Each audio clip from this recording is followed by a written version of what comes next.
చెప్పడం జరుగుతుంది. కెమెరామెన్ హరీష్తో నవీన్, NTN టీవీ, న్యూఢిల్లీ. తెలంగాణ వ్యాప్తంగా చికెన్ షాపులు మూతపడ్డాయి. చికెన్ షాపులకు మార్జిన్ ఇవ్వాలని, కార్పొరేట్ గుత్తాధిపత్యాన్ని నివారించాలని చికెన్ షాప్ ఓనర్స్ అసోసియేషన్ దుకాణాలను మూసివేసి నిరసనకు దిగింది. ఖమ్మం జిల్లాలో ఉన్న చికెన్ షాపులను బంద్ చేశారు. ప్రభుత్వం జోక్యం చేసుకుని కార్పొరేట్ సంస్థల దోపిడీని నివారించాలని ఖమ్మం చికెన్ షాప్ యజమానుల సంఘం అధ్యక్షుడు నరేష్ డిమాండ్ చేశారు. ఇక ఇదే అంశం మీద మా రీజనల్ కోఆర్డినేటర్ చిర్రారవి మరింత సమాచారం అందిస్తారు.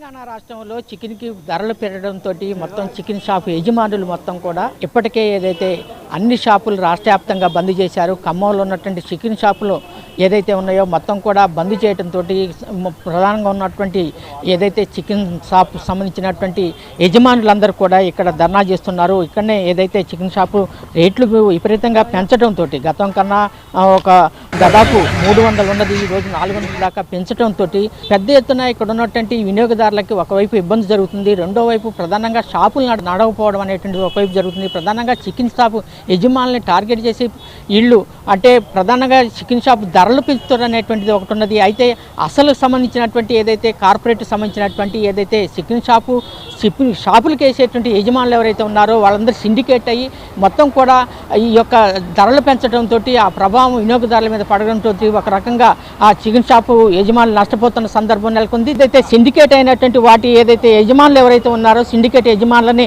ఖచ్చితంగా వాళ్ళ ఎవరైతే ఉన్నారో వారి పట్ల ఖచ్చితంగా ఏదైతే ప్రభుత్వం చర్యలు చేపట్టాలి, సాధారణ ప్రజలకి అందుబాటులో ఉండేటట్టు చికెన్ ధరలు ఉండాలి అని చెప్పేసి చికెన్ షాపు స్థానికంగా ఉన్నటువంటి ఏదైతే షాపు యజమానులు ఉన్నారో వాళ్ళందరూ కూడా రాష్ట్ర వ్యాప్తంగా ధర్నా చేస్తున్నారు. ఎన్ని జిల్లా అధ్యక్షుల వారు ఉన్నారు. సార్ చెప్పండి, తెలంగాణ వ్యాప్తంగా చికెన్ షాపు ఏదైతే చిన్న చిన్న షాపులు పెట్టుకున్న యజమానులందరూ కూడా మీరు ఎందుకు ఏదైతే రేట్ల విషయంలో కానీ ఇక్కడ ప్రధానంగా వినియోగదారులు ఎవరైతే ఉన్నారో ఏదైతే చికెన్ కొనడానికి వచ్చినటువంటి ప్రజలు ఎవరైతే ఉన్నారో వాళ్ళు ఎలా భావిస్తున్నారు, ప్రధానంగా ఈ యొక్క బంధు కారణాలు ఏంటి? కార్పొరేట్ సంస్థలు అందరూ ఇంత గతంలో ఉన్నదానికి ఇప్పుడు దానికి భిన్నంగా ఉంది.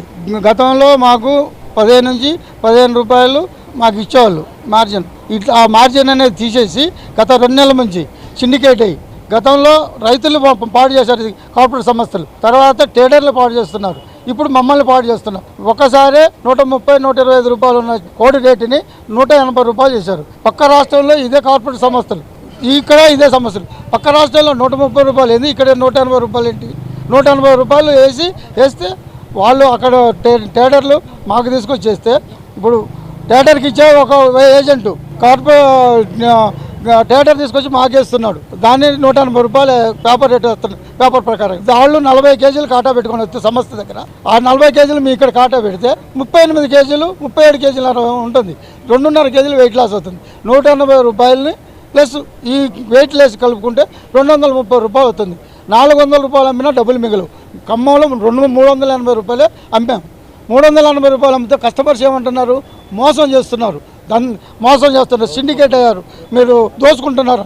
మేము దోచుకోవట్లా, వాళ్ళు 130 రూపాయలు ఉన్నదాన్ని 180 రూపాయలు చేసి మమ్మల్ని కార్పొరేట్ సంస్థలు మమ్మల్ని దోచుకుంటున్నాయి, మేము దోచుకోవట్లా. దానికి తోడు ఒక వర్కర్కి 1000 రూపాయలు జీతం, ఒక షాప్ కిరాయి రోజుకి వచ్చి 1000 రూపాయలు ఉంటుంది. ఈ మాకు కనీసం ఒక బాక్స్ అమ్మితే 1500 వస్తుంది. అదనంగా 500 రూపాయలు మా జేబుల నుంచి పెట్టుకోవాల్సిన పరిస్థితికి వచ్చింది. కాబట్టి మేము ఇంతకాలం చూసుకుంటూ వచ్చాం, ఇక మా వల్ల కావట్లేదు. ఇక మేము అప్పులు తెచ్చి చేసాం, అప్పులు వేసా ఇంకా రేపు అనుకున్నాం. మేము అనేది ఏంటంటే మాకు ఇవ్వాల్సిన రేటు ప్రకారం మాకు ఇవ్వండి, మాకు ఇవ్వాల్సిన మార్జిన్ మాకు ఇవ్వండి. గతంలో ఇచ్చిన మార్జిన్ ఇవ్వాలి. ప్లస్ ఎక్కడైతే అటుపక్క తెలంగాణ కానీ ఆంధ్ర కానీ ఎక్కడో అదే రేటు ఉండాలి. ఇక్కడ అక్కడ ఆంధ్రాలో 130 ఏంటి, ఇక్కడ 180 రూపాయలు ఏంటి? అంటే ప్రధానంగా ఏదైతే కార్పొరేట్ సంస్థలు ఏదైతే ఇక్కడ ఉన్నటువంటి రేట్లు విపరీతంగా పెంచాయని మీరు భావిస్తున్నారు, ఈ వినియోగదారులు ఎలా భావిస్తున్నారు? దీని పట్ల మీరు ప్రధానంగా ఏం చేయబోతున్నారు? మేము వినియోగదారులు మమ్మల్ని మోసగాళ్ళు అంటున్నారు. కాబట్టి మేము మోసగాళ్ళం కాదు, మేము లాసిపోతున్నాం. మా వ్యాపారం బంద్ చేయాలని ఉద్దేశంతో మేము మోసపోతున్నాం, మేము లాసిపోతున్నాం, మేము ఇబ్బందులు పడుతున్నాం. వ్యాపారాలు బంద్ చేయాలి, ఇక మేము మోసపోలేము. మమ్మల్ని మీరు మోసపోతున్నారని మమ్మల్ని అంటున్నారు. కార్పొరేట్ సంస్థలు మా దగ్గర దోచుకుంటున్నారు. కాబట్టి మేము తట్టుకోలేని పరిస్థితుల్లో మేము షాపులు ఒక నిర్ణయానికి వచ్చాం, షాపులు బంద్ చేయాలి. గతంలో ఇచ్చిన మార్జిన్ ఇచ్చి ఎక్కడైతే బయట రాష్ట్రాల్లో అన్ని రాష్ట్రాల్లో ఏదైతే పేపర్ ఉందో ఆ రేటు ప్రకారంగానే ఉండాలి.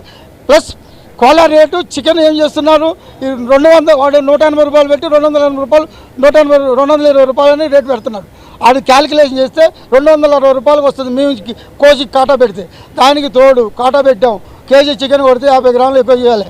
కేజీ చికెన్ కొట్టినాక ఒక లివర్ వేయమంటాడు, అది 100 గ్రాములు. దానికంటే ఇంకా 10 రూపాయలు లాస్ అవుతుంది. కస్టమర్లు ఏమనుకుంటారు, మేము ఏదో 380 రూపాయలు దింగుతున్నారు వీళ్ళు అని చెప్పి పబ్లిసిటీ. కార్పొరేట్ సంస్థలు వాళ్ళు రేటు నిర్ణయించాలి, కోటి రేటు, చికెన్ రేటు మేము నిర్ణయించాలని మా డిమాండ్. షాపులలో మార్జిన్ ఇవ్వాలి. ప్రధానంగా చికెన్ రేట్ ఏదైతే ఉన్నదో ఇది కార్పొరేట్ సంస్థలు ప్రధానంగా చికెన్ రేట్లు పెంచేసేసి షాపుల యజమానులు ఇబ్బందులు పెడుతున్నారు. కాబట్టి మాకు మార్జిన్ ఇవ్వాలి, అట్లాగే చికెన్ రేట్ను కూడా తగ్గించాల్సిన అవసరం ఉందని చెప్పేసి, లేని పక్షంలో మేము పెద్ద ఎత్తున ఆందోళన సిద్ధమవుతామని చెప్పేసి చికెన్ షాపుల యజమానులు చెప్తున్నారు. సుధాకర్తో చిర్రారవి, 99 టీవీ ఖమ్మం. ఏలూరు జిల్లా ఆర్టీసీ అధికారులతో రాష్ట్ర గృహ